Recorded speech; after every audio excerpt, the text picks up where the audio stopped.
சமயபுரம் மாரியம்மனின் பச்சை பட்டினி விரதம் கதை. திருச்சியிலிருந்து 15 கிலோமீட்டர் தொலைவில் காவிரியின் வடகரையில் அமைந்திருக்கிறது சமயபுரம்.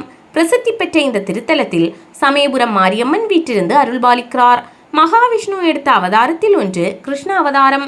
இந்த அவதாரத்தின் போது தேவகியின் பிள்ளையாக கிருஷ்ணரும் யசோதையின் பிள்ளையாக மாயாதேவியும் பிறந்தனர். இறையருளால் அவர்கள் இருவரும் இடமாற்றம் செய்யப்பட்டனர். தேவகியின் பிள்ளையை கொல்வதற்காக வந்த கம்சன் குழந்தையை தூக்க முயன்ற போது அந்த குழந்தை தன் உண்மையான உருவத்தை காட்டி நின்றது. மகா சக்தியாக தோன்றிய அந்த அன்னையின் 8 கரங்களிலும் ஆயுதங்கள் இருந்தன. அந்த தேவியே மகாமாரி. இந்த அன்னைதான் மக்களால் மாரியம்மனாக பூஜிக்கப்படுவதாக புராணம் சொல்கிறது.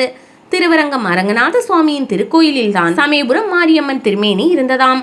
அந்த அன்னை உக்கிரமாக இருந்ததால் அப்போது இருந்த ஜீய சுவாமிகள் அம்மனின் திருவுருவத்தை மற்றொரு இடத்திற்கு மாற்ற ஏற்பாடு செய்தார். திருவரங்கம் அரங்கநாதர் ஆலயத்திலிருந்து அன்னையின் திருமேனியை எடுத்துக்கொண்டு வடக்கு நோக்கி சென்றவர்கள் இளைப்பாறுவதற்காக திருமேனியை ஓரிடத்தில் வைத்தனர். அந்த இடம்தான் சமயபுரம் ஆகும். பிறகு அதனை எடுத்துக்கொண்டு தென்மேற்காக வந்து தற்போதுள்ள மாரியம்மன் கோவில் அமைந்துள்ள கண்ணனூர் அரண்மனை மேட்டில் வைத்து விட்டு சென்றனர். அப்போது காட்டு வழியாக சென்ற வழிபோக்கர்கள் அச்சிலையை பார்த்து அதிசயப்பட்டு அக்கம்பக்கத்தில் இருந்த கிராம மக்களை கூட்டி வந்து அதற்கு கண்ணனூர் மாரியம்மன் என்று பெயரிட்டு வழிபட தொடங்கினார். விஜயநகர மன்னர் தென்னாட்டின் மீது படையெடுத்து வந்து கண்ணனூரில் முகாமிட்டார். அப்போது மாரியம்மனை வழிபட்டு தாங்கள் தென்னாட்டில் வெற்றி பெற்றால் அம்மனுக்கு கோயில் கட்டி வழிபடுவதாக சபதம் செய்தார். அதன்படி அவர்கள் வெற்றி பெற்றதால் விஜயரங்க சொக்கநாத நாயக்கர் காலத்தில் 1706 அம்மனுக்கு தனியாக கோவில் அமைந்ததாக வரலாற்று சான்று கூறுகின்றன.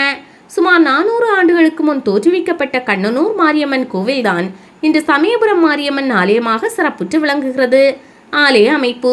இந்த ஆலயம் ஆகம விதிப்படியும் சிற்ப சாஸ்திரத்தின்படியும் அமைக்கப்பட்டுள்ளது.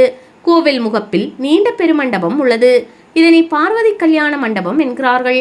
3 திரு சுற்றுகளை கொண்டது இந்த ஆலயம்.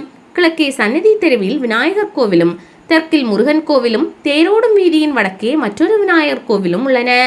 மேற்கில் ராஜகோபால சுவாமி அருள்பாலிக்கிறார். இத்திருக்கோயிலின் தலவிருஷமாக வேப்பமரம் உள்ளது. சுமார் 1000 ஆண்டுகளுக்கு முற்பட்டதாக கருதப்படும் இம்மரம் தற்போது திருக்காப்பு விண்ணப்ப சீட்டை விண்ணப்பிக்கும் இடமாக திகழ்கிறது. 2ஆம் திரு சுற்றில் விநாயகர் சன்னதி, நவராத்திரி மண்டபம், அபிஷேக அம்மன் சன்னதி, யாகசாலை, தங்கரத மண்டபம் உள்ளன. 2ஆம் திரு சுற்று முடிவடைந்து உள்ளே சென்றால் கொடிமரம், பலிபீடம் காணப்படும். அதனைத் தொடர்ந்து மாவிளக்கு மண்டபம் இருக்கிறது. கருவறைக்கு செல்லும் வாசலின் இருபுறமும் துவார சக்திகளின் சுதை சிற்பம் உள்ளன. வலதுபுறம் கருப்பண்ண சுவாமி சன்னதி உள்ளது. கருவறைக்கும் மாவிளக்கு மண்டபத்திற்கும் இடைப்பட்ட பகுதிகள் மகா மண்டபம் மற்றும் அத்த மண்டபம் என்று அழைக்கப்படுகின்றன. கருவறையை சுற்றி ஒரு பிரகாரம் உள்ளது. இங்கே விமானத்தின் அதிஷ்டான பகுதியை ஒட்டி ஒரு தொட்டி அமைக்கப்பட்டு அதில் நீர் நிரப்பப்பட்டுள்ளது. அம்மனின் உக்கிரத்தை தணிப்பதற்காகவும் அம்பாளின் கருவறை குளிர்ச்சியாக இருப்பதற்காகவும் இந்த தொட்டி அமைக்கப்பட்டிருப்பதாக சொல்கிறார்கள். கருவறையின் இடதுபுறம் உற்சவ அம்மனின் சன்னதி உள்ளது. இத்திருமேனிக்கு நாள்தோறும் சிறப்பாக அபிஷேகம் செய்யப்பட்டு வருகிறது. இந்த உற்சவ அம்மனுக்கு தினமும் 6 கால பூஜை மற்றும் அபிஷேகங்கள் நடைபெறுகின்றன. காலை 7:30 மணி மற்றும் மாலை 5:30 மணிக்கு செய்யப்படும் அபிஷேக தீர்த்தம் வடக்கு பிரகாரத்தில் பக்தர்கள் மீது தெளிக்கப்படுகிறது. இதனால் அம்மை நோய் கண்டவர்கள் மற்றும் உடல்நலக்குறைவு உள்ளவர்கள் நோயின் தாக்கத்திலிருந்து விரைவில் நலம் பெறுவர் என்பது நம்பிக்கை. கருவறையில் சமயபுரம் மாரியம்மன் மாறுபட்ட கோலத்தில் அருள்கிறார். மூலவரின் திருவுருவம் மரத்தால் செய்யப்பட்டது. ஆனால் அதன் மேல் சுதை வேலைப்பாடுகள் செய்யப்பட்டிருப்பது புதுமையான ஒன்றாகும்.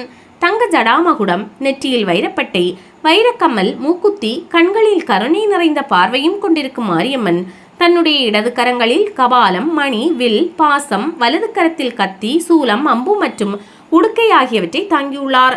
இடது காலை மடக்கி வைத்து வலது காலை தொங்கவிட்ட நிலையில் சுகாசனத்தில் அமர்ந்து பக்தர்களின் குறைகளை நீக்கி அருள்கிறாள் இந்த மாரியம்மன்.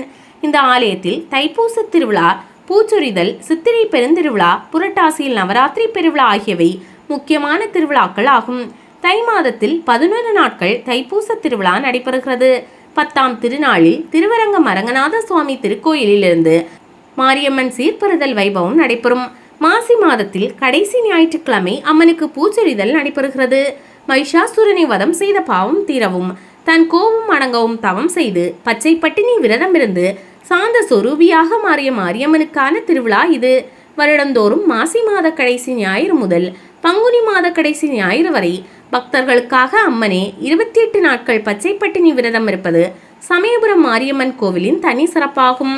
உலக மக்களின் நன்மைக்காகவும் தன்னை தரிசிக்க வரும் பக்தர்களுக்கு நோய்கள் தீவினைகள் அணுகாது இருக்கவும் சகல சௌபாக்கியங்கள் கிடைக்கவும் இந்த பச்சை பட்டினி விரதம் இருக்கிறார் சமயபுரம் மாரியம்மன். சமயபுரத்தில் வழக்கமாக அம்பாளுக்கு தினந்தோறும் 6 கால பூஜையில் 6 விதமான தளிகையும் நைவேத்தியமாக வைக்கப்படும். சமைத்த உணவுப் பொருட்களை தான் தளிகை என்று சொல்வார்கள். ஆனால் அம்மன் பச்சை பட்டினி விரதம் இருக்கும் 28 நாட்களும் அம்பாளுக்கு சமைத்த உணவுகள் ஏதும் படைக்கப்படாது. இந்த 28 நாட்களிலும் இளநீர், பானகம், உப்பில்லாத நீர்மோர், துள்ளு மாவு, கரும்பு, பழ வகைகள் மட்டுமே நைவேத்தியமாக படைக்கப்படும்.